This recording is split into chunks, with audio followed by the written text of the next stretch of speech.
এত রাতে বৃষ্টিতে ভিজেই গেলাম, এসেছিলাম একটা ছবি তুলতে, কিন্তু সেখানে এত বৃষ্টি, ও একদম বৃষ্টিতে ভিজে গেছি। এই বছর প্রদীপ ভিডিও করার জন্য গিয়েছিলাম যে জায়গাগুলোতে, বৃষ্টিতে অনাকাঙ্ক্ষিতভাবে ভিজেছে, আর আজকে ইচ্ছাকৃতভাবে ভিজে গেলাম।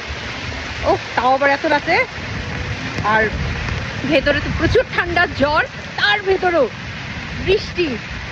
সুবহানাল্লাহ, বৃষ্টি মানেই রহমত, বৃষ্টি মানেই সুন্দর, বৃষ্টি মানেই অনেক মজা। আমি একা না, সাথে আছে পরাগ। কি অবস্থা?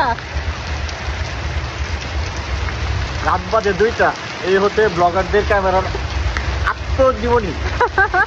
এই 2টার সময় আমরা ছিলাম ভিডিও করতে, কিন্তু ছবি তুলতে আসছিলাম, কিন্তু হঠাৎ বৃষ্টিতে ভিজা কাকা একদম শব্দ চাপু। আমার না ওর, ও বলতেছে আমার একটা ভালো ছবি তোলা লাগবে, বেরো। আমি তো লাইভ শেষ করে শুয়ে পড়ছিলাম, ওর জন্য আসছি।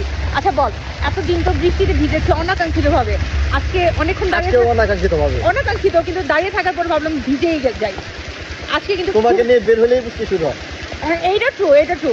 আমি যখনই বেরোই বৃষ্টি, আমার সাথে বৃষ্টির একটা বোধহয় সম্পর্ক আছে। তো লাইটিংটা কিন্তু বেশ ভালো করেছে, এটা বলে যাবেন তো কোন এলাকার লাইটিং আমি বলবো না, শেরপুরবাসীরা বুঝতে পারবে, তাই না? ও ঠান্ডা।